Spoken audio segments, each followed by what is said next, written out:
কোনটার কথা বলছিলেন? জি, আমি বলেছি যে আপনারা যদি কিন্তু হয়তো ঘুরিয়ে পেঁচিয়ে ছাড়া ৭১-এর ভূমিকার জন্য ফর্মালি সরি বলবেন কিনা। দেখুন, আমরা এটা ফুললি মনে করি এখন যে প্রজন্ম জামাত শিবির করছে এদের সঙ্গে ৭১-এর কোনো সম্পর্ক নাই। দে আর সম্পর্ক না থাকা তো ভয়াবহ শিশির মনির। ৭১-এর মাধ্যমে উত্তর দিতে দেন, আমাকে তো উত্তরটা দিয়ে দিলেন না। জি, আমার সেন্টেন্সটা কমপ্লিট করতে দেন। বলুন, কারণ আপনি খুব স্পর্শকাতর কথা বলেছেন। এদের এখন যারা শিবির করছে, আপনি যদি আমাকেই প্রশ্ন করেন, আমাকেই প্রশ্ন করছেন কেন? আমি ৮১ সালে জন্ম হয়েছে আমার। আপনি যদি আমাকেই প্রশ্ন করেন, is it A justified question to me? ইতিহাসের জন্য কবে জন্ম হয়েছে সেটা খুব জরুরি। অফ কোর্স, আপনি ইতিহাস জানবেন কেন? To track you in the good track. আপনার বাবাকে দাদাকে আপনি জানবেন না? অবশ্যই জানবো, কিন্তু আপনি যে আমাকে ব্লেম করছেন, আপনি তো আমাকে বলতেছেন কোন একটা জিনিসের জন্য সরি বলতে। কি জিনিসের জন্য সরি বলতে আমাকে বলছেন? আমার জন্ম হয়েছে ৮১ সালে। Why are you telling me to say sorry? তাদের আদর্শে আপনি বিশ্বাসী। ৭১-এ যারা ছিলেন তাদের সেই আদর্শই তো আপনি ব্যবহার করছেন। This is what was the taking.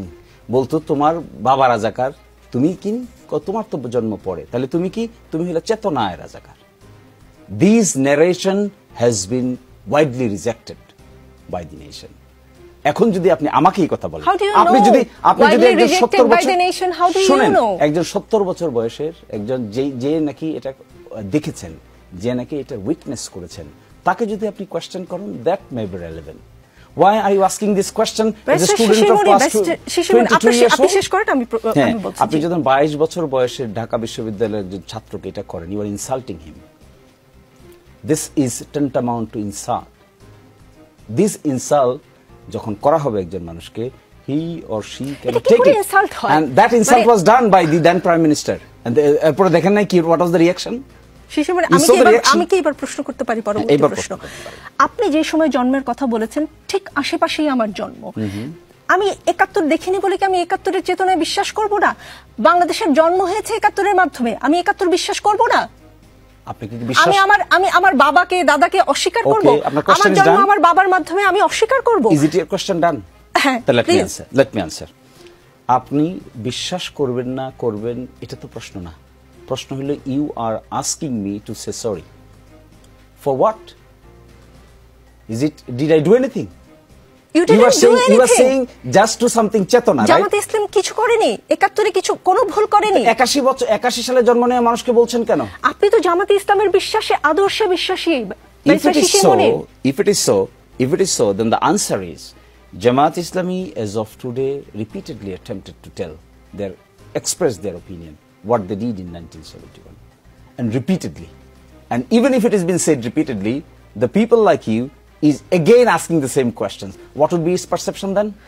আমি বুঝতে পারছি না। ইংরেজিতে বলেছেন তো, ইংরেজিতে এমনিতেও আমি কম বুঝি, একটু বুঝিয়ে বলবেন কি জামাত ইসলাম কি আসলে ফর্মালি সরি বলেছে কখনো?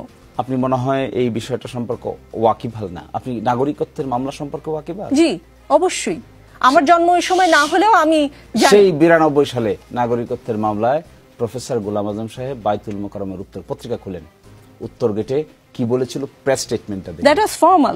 ফর্মাল আপনি তো ফর্মালটাকে ফর্মাল নিতে চাইবেন না, because it is not the question of formality and informality. It has now been question to some people as a just to ask the question, no objective. এর বাইরে আর কোনো অবজেক্টিভ নেই। এর বাইরে অবজেক্টিভ, এখন অবজেক্টিভ কি হওয়া উচিত ছিল? এখন অবজেক্টিভ হওয়া উচিত ছিল how to reconstruct the nation with positive atmosphere. এটা না করে আমরা কি অ্যাটমসফিয়ার ক্রিয়েট করতে চাচ্ছি? বাইতুল মোকাররমের গেটের সামনে যে কথা হয়েছে সেটা নিয়ে আমার একটা প্রশ্ন আছে। আমি ইসলাম সম্পর্কে আপনাদের মতো হয়তো অত বেশি জ্ঞান নেই, কিন্তু আমার যতদূর জ্ঞান আছে আমি জানি কখনো যদি কেউ জুলুম করে কারো উপরে, যে ভিকটিম, সে ক্ষমা না করা পর্যন্ত আল্লাহও ক্ষমা করে না। বাংলাদেশের মানুষ কি জামাত ইসলামের ৭১-এর ভূমিকার জন্য ক্ষমা করেছে? আপনারা ক্ষমা চেয়েছেন, বাংলাদেশ কি আপনাকে ক্ষমা করেছেন? Is it your issue today or allotted all of your time for this purpose? No, it is not my issue. কিন্তু আপনি স্পর্শকাতর কথা বলেছেন বলে আমি প্রশ্ন করছি একের পর এক। হ্যাঁ, এই যে প্রশ্নগুলো করছেন আপনি, এই যে কথাটা এখন বলছেন, এই কথাটা what is the relevancy now? You are creating the relevancy by yourself in the way that we are discussing in the Daksu election. ওই ছেলেরা ওখানে গিয়েছে, গিয়ে এটাও জিয়ারত করেছে, এটাও জিয়ারত করেছে। This is the question, this is your root question. and again you are asking the same question আমি repeatedly. পরিষ্কার হতে চাচ্ছি, যে এই প্রশ্নের উত্তর আমি পাইনি সেই প্রশ্ন আমি বারবার করব। সেই প্রশ্নের উত্তর তো বারবার আপনাকে দেওয়া হচ্ছে, কিন্তু আপনি নিতে পারবেন না এটা, because you have certain sort of bias. আমি মুক্তিযুদ্ধের প্রতি বায়াসড। শিশির মনির, আপনি যদি বলেন আমি মুক্তিযুদ্ধের প্রতি We বায়াসড। also. আপনি বায়াস, আমরা বায়াস না? আপনি কি আমরা যখন ডেমোক্রেটিক অ্যাটমসফিয়ারের কথা বলি, আমরা যখন মুক্তিযুদ্ধের চেতনার কথা বলি, আমরা যখন মানবিক সাম্য, মানবিক মর্যাদার কথা বলি, আমরা যখন ডেমোক্রেসির কথা বলি, ফ্রি ফেয়ার এনভায়রনমেন্টের কথা বলি, রুল অফ ল এর কথা বলি, ট্রান্সপারেন্সি অ্যাকাউন্টেবিলিটির কথা বলি, is this not our biasness? This are our biasness. And এই প্রিন্সিপাল কোত্থেকে আসছে? এই প্রিন্সিপালগুলো আসছে 72 কনস্টিটিউশনে। 72 কনস্টিটিউশন কিভাবে আসছে? ফ্রম 71 এর পরে নতুন রাষ্ট্র গঠন প্রক্রিয়ার মধ্যে এগুলো প্রিন্সিপাল হিসেবে আইডেন্টিফাই হয়েছে। That we are advocating each and every day with sincerity, with commitment. আমাদের লাইফ এবং স্টাইল খুঁজে দেখেন, আমাদের জীবনে কোনো করাপশন খুঁজে পাবেন কিনা, আমাদের জীবনে কোনো হিপোক্রেসি খুঁজে পাবেন কিনা, আমাদের জীবনে এমন কিছু খুঁজে পাবেন কিনা যে আমরা বলি একটা করি আরেকটা, আমাদের জীবনে কোনোদিন কোনো তসরুফের সঙ্গে যুক্ত আছি তা খুঁজে পাবেন কিনা। Is this not the sentiment of 71?